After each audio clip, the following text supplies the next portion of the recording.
Henry David Thoreau said, "Begin where you are, and such as you are, without aiming mainly to become of more worth, and with kindness aforethought, go about doing good." That's an old-fashioned way of saying, do good right where you are, right? Absolutely. And the pandemic has made us all stay home and see the world from a closer perspective. One that I think is reflective of what Thoreau and his friends were talking about a couple of hundred years ago. And even though I've spent at least a third of my life either living or working abroad, I've had to start thinking about going about doing good a lot closer to home. Amy, is there a time that you feel like you influenced your own circle of people? Yeah, I mean, it's funny, Holland, as you were even talking about this topic and influencing your own community and your own circle. I was thinking about how I wanted to be a world changer. You know, in high school, you think you can conquer the world. And so I thought, I heard the story of folks from Papua New Guinea, and I thought, that's what I want to do. I want to go there. I'm going to save the world and, be this amazing person in New Guinea. But the mission sending board wouldn't send anyone who was 18, which was great for me because I probably shouldn't. I'm sure, way over my head there. And I ended up spending a year in a school for the mentally and physically handicapped in New York, which then became the catalyst of my work as a special education teacher. So it's just amazing how things fall into place, and not having that, what I thought life-changing big experience, actually became part of my service for the rest of my life. Well, let's talk about what it means to influence the world without leaving your backyard. And Amy, I think this is going to turn into one of the most personally challenging conversations we've had at the Afterword table. I agree, Holland, but I am so excited tonight because we have the most amazing guests with us tonight. Hi, I'm Holland Webb. Hi, I'm Amy Boland. And you're listening to The Afterword, a conversation about the future of words. First of all is David Taylor. He's the founder of Momentum Bike Club. So thank you for joining us, David. So glad to be here. Thank you so much. And Chara Itoka is the founder and CEO of the Itoka Group, a strategic capacity building consulting firm in Kigali, Rwanda. It's good to have you, Chara. Thanks for staying up late for us. I'm glad to join you both, all of you. So both of you have very interesting personal stories. Would you take just maybe 60 seconds and share the Cliff's Notes version of your life and experiences? Why don't we start with you, David, and then Chara? Yes, Holland, I'm happy to do that. I grew up in a little textile community called Greenville, South Carolina, that's changed significantly in 60 years. But I grew up in the youngest child of three children in a prominent family that in many ways outwardly was very all-American, but had significant mental health challenges within, and those challenges were hidden from public view. And this challenge shaped my sense of call and service in profound ways. Upon finishing college, I spent a year teaching English as a second language in a rural school in the Democratic Republic of the Congo. This cross-cultural experience, learning Chiluba, also profoundly shaped me in many ways. I returned from Africa and received a Master of Divinity from Princeton Seminary, where I met my wife and loved the rich international community there. My wife and I served congregations in the southeastern United States for the next 23 years. In 2010, I came to Clemson University, where I started Momentum Bike Clubs, a group mentoring initiative around bikes for under-resourced students. In 2013, my wife and I moved to Nicholtown, an historic African-American community in Greenville. We have two children who are almost 29 and 27. Well, you named a bunch of places I'm familiar with. I used to work over at an office in Nickeltown and know several folks over there. I've been to about 5 African countries, but I've never been to the DRC, although I have stood in Bangui and looked at it from across the river. Wonderful. All right. Thanks for sharing, David. What about you, Chara? All right. So I was born in Liberia, West Africa. And at age 5, my father went to school in Cambridge, Massachusetts for his master's. And my entire family moved along with him. So 3 years after that, the war broke out in my home country and we became separated. My father was stuck in Liberia. We were stuck in Cambridge, Massachusetts, my mom and my 2 older sisters. So I grew up in Cambridge, Massachusetts by default. And a lot of my life has been influenced by conflict. And I decided to pursue the study of the root causes and potential solutions in conflict and post-conflict settings. My studies and my work have taken me all over the world, mostly on the African continent, but I've also worked in the Caribbean, Central America, and in Europe. After 21 years, I returned back home to Liberia to contribute to the recovery of the country. And I'm currently living in Kigali, Rwanda, running my consulting business and teaching leaders from over 40 African countries at the African Leadership University. That's amazing. And I know you left out some really important things that you did in that story, because I know I've known you so long, actually. I know. We've known each other 25 years. So I know that there's lots of big brands in there you didn't mention. Yeah, but I'm sure it'll come up in our conversation. But I'm also a very proud mom of an 8-year-old who's like similar to I am, high energy and very much a generalist into a lot of different things. I've spent a lot of time in the private sector and the public sector. So I try my best to draw from all of those different experiences in my work. That's so exciting. There's your biggest brand right there, is your 8-year-old. Sharing. Yeah. Oh, I love it. I love it. Yeah, we'll have to talk about Liberia. I spent one summer there helping to teach teachers after the Civil War in a remote area north of Monrovia. So we'll have to chat, Chara. We will. Sounds good. All right. So for all of our listeners out there who think they know words, because we all think we know what these words mean, we want to dig a little deeper and define a few phrases to help us in this conversation. So lightning fast, it doesn't matter who takes the word, and you both can take the word and play off of each other's answer or not. But here's the first one: poverty. What is that, and what does it mean? Well, I'll jump in with that. And Brian Stevenson says that the opposite of poverty is not wealth, it is justice. And we think of poverty in financial terms, but it has emotional, psychological dimension. It has systemic dimensions. And I think poverty is very different, maybe in an African context where I was versus in Greenville, South Carolina. But I think poverty can be, when you think about the emotional, psychological aspect of it, it's feeling frightened deep inside all the time. It's going to sleep hungry. It's laughing and crying when neither makes sense.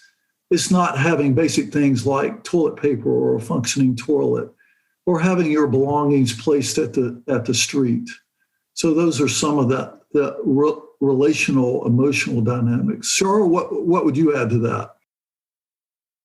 Yeah, I agree that poverty can be oversimplified sometimes, but I see that it definitely, I've seen this, that it doesn't just refer to like a lack of sufficient income or food. It extends to lack of access or little access to education. A person that's stuck in the cycle of poverty may not be civically engaged.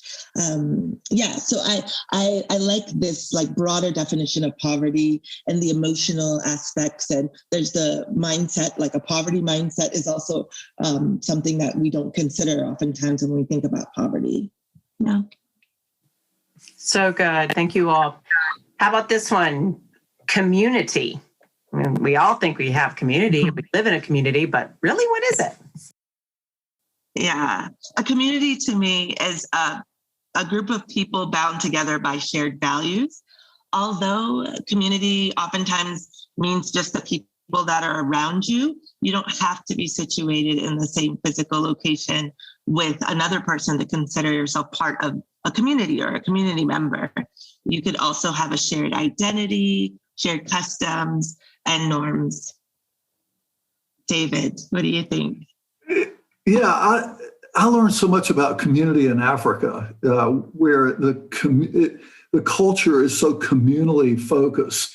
And so as I think about it as a fabric of relationship, and so to me, in Africa, the fabric of community is a rich and beautiful tapestry. But by comparison, at most parts of the U.S. that is more focused on individualism, our garment of community is fairly threadbare, that we're isolated and we lack a sense of belonging. Holland, I'm already hearing some amazing metaphors coming out tonight. Wow, this is so good. How about this one? These are 3 topics that are kind of together: relief, rehabilitation, and development. Chara, you want to take a stab at those? Yeah. So some people see these 3 as parts of a continuum after a crisis. Yeah. And so relief deals with addressing immediate needs after some type of crisis, a disaster, a conflict. Rehabilitation is typically the process of a community recovering, how community members rebuild their lives. Development is a little bit, can be problematic also, but it's, I think, a dynamic process that should lead to growth in different sectors, but it's quite a politicized word. Sometimes people use it in a derogatory sense. But what I think is really important to emphasize is that oftentimes we imagine these processes being done by outsiders or for example, part of an aid program. And we neglect to acknowledge what communities are doing for themselves in these different areas. So I'll stop there. David. Yeah. I think particularly in the U.S. context, we're driven by sympathy. So the emergency happens and sort of this emergency relief, we get moved and we want to give toward it. And I think that's an important component, but it's also important to look at the longer term issues of community development. And those take staying power and investment in relationships and not just sort of one-off giving. Excellent. Very good. All right. And that ties in to our next phrasings: saviorism or God complex. Okay. So the saviorism perspective really divides the world into saviors and those that need to be saved. And so it's damaging from my perspective because it disempowers communities and it marginalizes voices in the community. And some thoughts that come to mind quickly about saviorism is that, well, of course, there are people of all different backgrounds with a savior complex, but there's a really brilliant essay written by Teju Cole. Teju Cole is a Nigerian-American novelist, and he wrote this essay called The White Savior Industrial Complex, which was really based on a series of tweets in response to the Invisible Children 2012. I don't know if you guys remember that campaign. So I always think about that when I think about saviorism and this conversation that came out of this, this film, this movement out of the US, and how young people went to Uganda and really analyzed and campaigned against finding Kony. And also, another thing about saviorism that always stands out to me is the work that's being done. And there's so much more work that needs to be done by organizations like a Ugandan organization called No White Saviors, and how they do a lot of education around racism and white supremacy in development work, but also in just broadly on the African continent. Well, Chara, that's so well said. I think from the one who wants to save it, it really it's a unexamined motivation, but it really is idolatrous to think that we have power over and can save other people. It's there's underlying there's a real sense of arrogance to it, and it's quite onerous to see it operative. Well, these are excellent tutoring words and helping us get started on our conversation. So Holland, this is going to be, like you said, this is going to challenge us, but I think it's very impactful and needful right now, especially on our current time post-pandemic. So this has been a good start. Yeah, well, let's continue with a little bit of what we were talking about, but reaching farther back than Kony 2012. Let's go all the way back to Charles Dickens' novels in, what was that, early to mid-Victorian era, 150, 160 years ago. In Charles Dickens' novel, The Bleak House, he introduces a character named Mrs. Jellyby. And this character ignored the people and problems closest to her, but consistently went out and harangued others to invest in her projects in Africa. And Dickens coined the term telescopic philanthropy to describe people like Mrs. Jellyby, whose charitable efforts served their own vanity. They invest in high-status projects in exotic and faraway places while ignoring less prestigious problems that are close to home. What would you say are some examples of telescopic philanthropy in the 21st century? Yes, I've faced it in the field many times. So it actually reminds me of some interactions I've had with American missionaries in several countries on the African continent. And these individuals, this is some of them, not all American missionaries, but definitely many of them that I've come across, they feel very proud about the work that they're doing. But they also were very self-righteous about the work that they're doing abroad. But when I would try to engage them in a conversation about racial justice issues in the US or poverty in the state they're from, or anything complex or complicated like that, but something that I think would resonate with them as well, they would give me either a blank look, or they would argue that, that's not the most important work, Chara. It's not extreme poverty. And I'm like, what about Appalachia? You bring up these examples and some people are like, they make it seem like there's a hierarchy. And obviously the African continent is at the bottom. And so that's where they're most needed. So that's the thing about telescopic philanthropy, is that I feel like it's also it's sexy, it's much more exciting to say that you were in, the slums in Kenya than to say that, I was working in Chicago. It doesn't generate as many likes, and it also really strokes our ego to describe the extreme, so it makes us look good to other people, but at the core, I feel like it distracts us from the real work of dealing with our own prejudices that we may have towards people around us, because we're so busy saving, these exotic people or people who are in the greatest need. So my initial thoughts. I was just thinking as you were talking, Chara, about an article that I had shared on Twitter or Facebook some time ago, and you had interacted with a little bit, in which the author imagines that a group of people in Uganda, so they come up with a plan to come to the U.S. and end gun violence. And because it looks so simple to them, right? I mean, from half the world away, why not?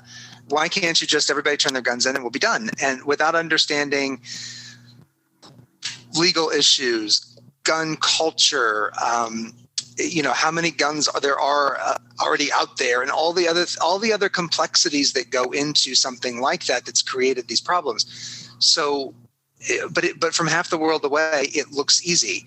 And then they say, of course, this is how we think, right?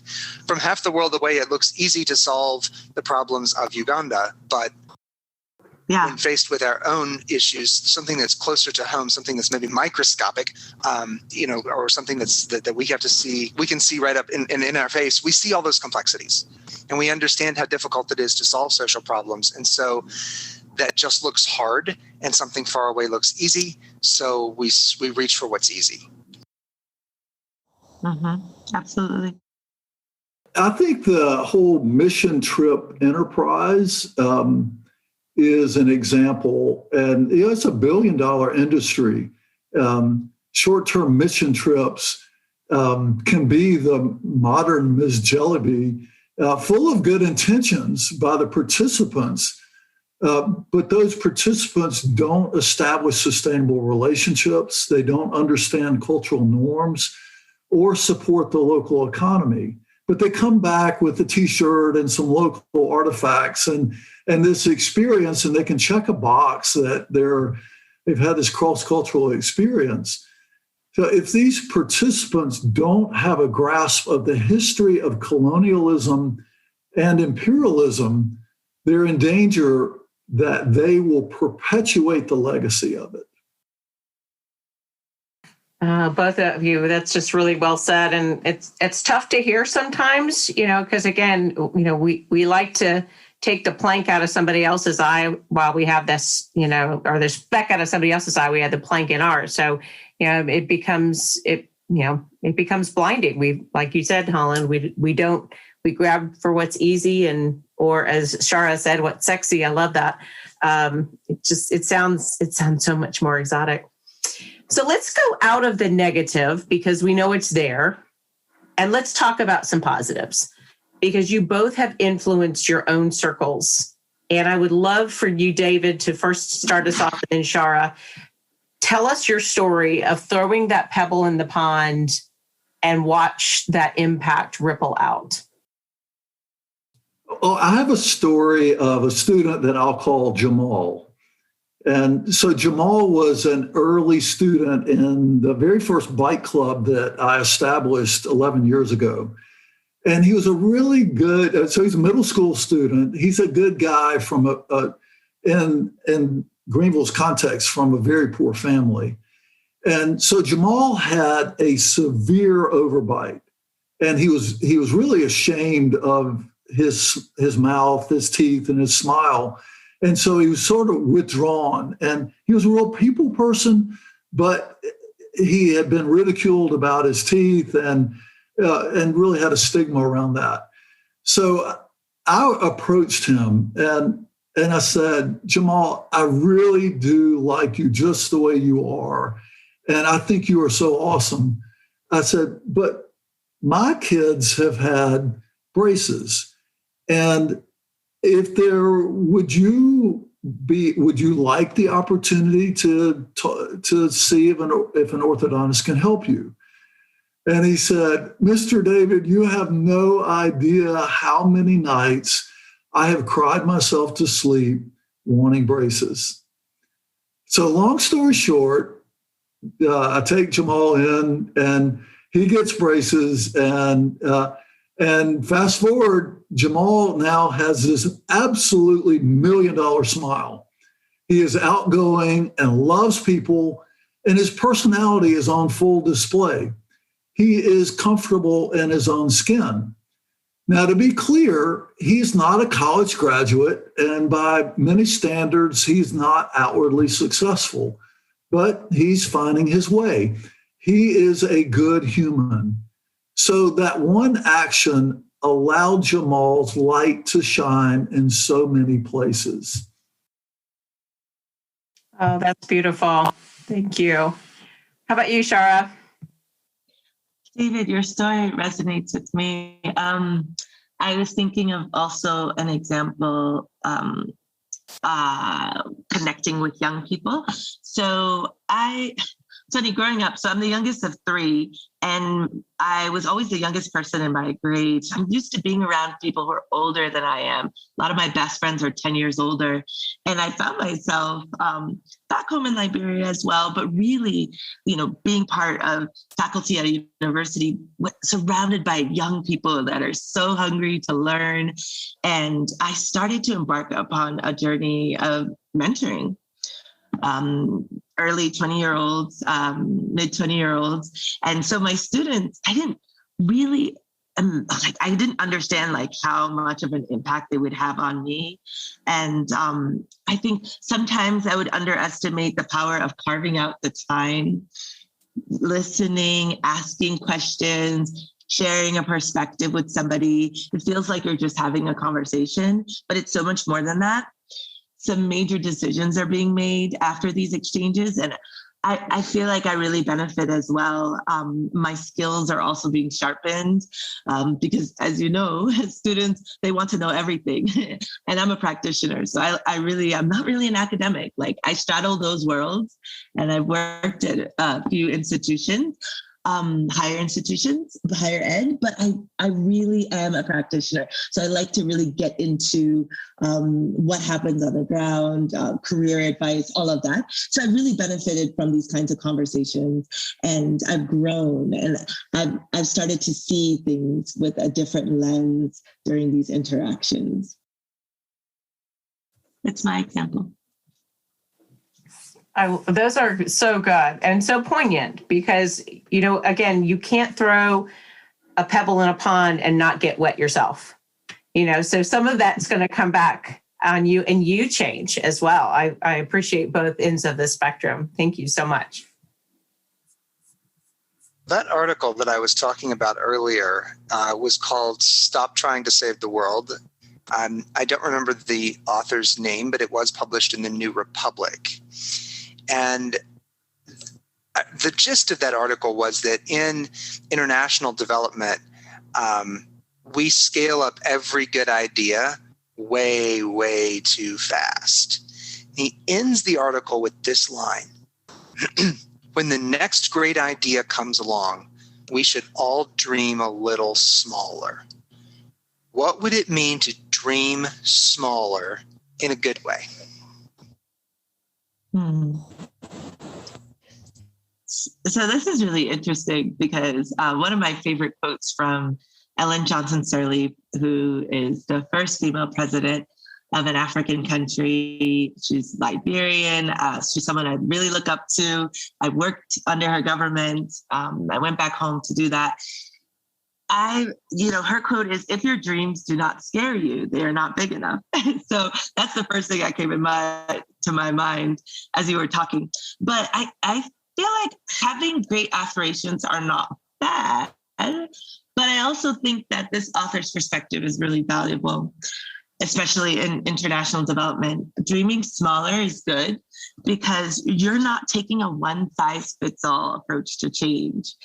And I've witnessed, I've sat at the table when decisions are being made where, there's a best practice. Let's just use these terms. There's a best practice, something that has worked, a program that's been successful in one context. And an organization will want to just take that program and apply it to a totally different context just because it works somewhere else, but they don't consider contextualizing the program or the project. They don't consider the complexities within these cultures that may be within the country. They don't consider the community. And that's really my big problem with the best practice approach. I think considering the best fit would be better.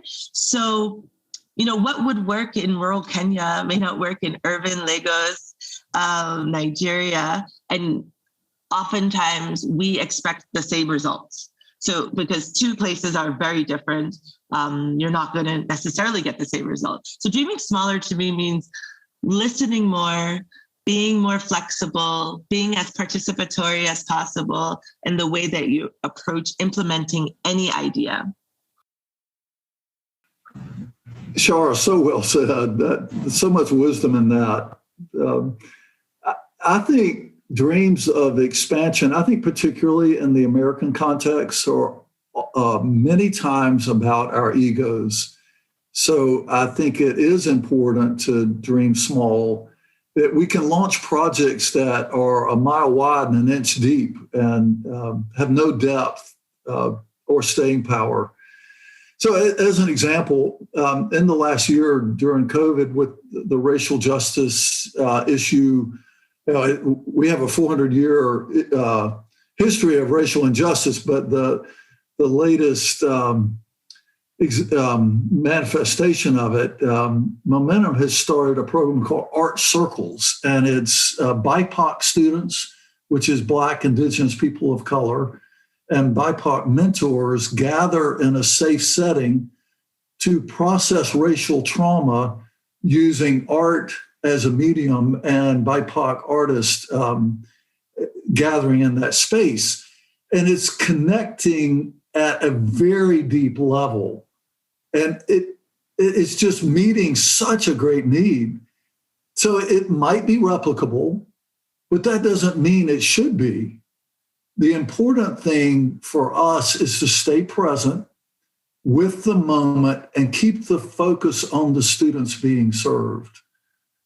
But Mother Teresa said, "I can do no great things. I can only do small things with great love." I think that fits here.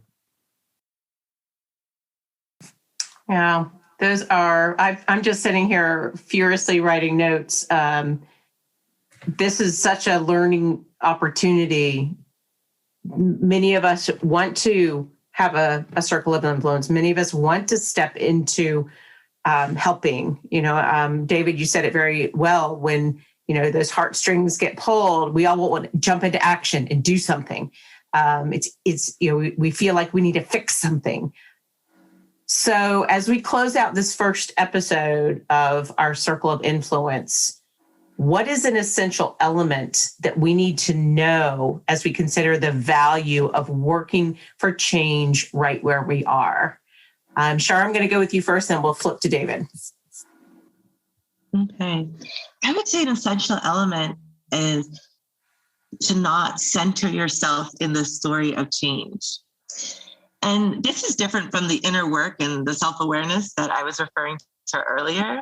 And it sounds strange because if you're obviously contributing to change, then you're there, you're in the story. But I think it's essential that you keep a pulse on the community that you're serving and the people within that community working on a daily basis for that change. The people that are really connected to the cause. And sometimes there's an overlap. I've focused a lot of my work on Liberian and Sierra Leonean communities because, that's my background. But I think it's also really healthy to keep a bit of a distance, to really amplify the community members above yourself and invest in people already doing the work in the community. So don't center yourself. What do you think, David? That's so right on, Chara. I love that. Yeah, and for me, it's very similar. I would choose the word reciprocity, that's an essential component. It says that I have something to offer, but that I'm open and receptive to what others offer me, that I can be a giver, but I am also a receiver, that I can teach, but I also can have a posture of learning, that I may enact change, but I will be changed as well. So I think reciprocity, and I think humility is a cornerstone of that reciprocity. Oh, both of these words, these essential elements, as we think about our circles and influence, I think these are spot on. And I'm just excited that this is not the end of the conversation. What about you, Holland? I am. In fact, while you're waiting for next week's episode, for the continuance of this conversation, go back and listen to the episodes that we did very early on in season 1 with Matali Perkins. And I've forgotten the other novelist we had on that particular episode now. But Matali Perkins was talking about writing novels that cross boundaries. And I remember one of the things that she said was, if you're going to write a story set in some other place, make sure you've been in that place long enough to have held some babies and heard some stories from some grandmothers and had some conversations with some folks before you start writing about a place or a people. And she said a lot of other things too, but that was just one that kind of stood out to me. But that's a good one that I think dovetails nicely with this conversation. In the meantime, I want to thank Chara and David. This has been a wonderful start to talking about influencing our own circles. Besides listening to that episode with Matali Perkins, you can go to the afterwordpodcast.com and become a subscriber. Leave us a review on Apple Podcast or wherever you get your podcast, and tell your friends about us. And as always, remember that you are welcome at our table.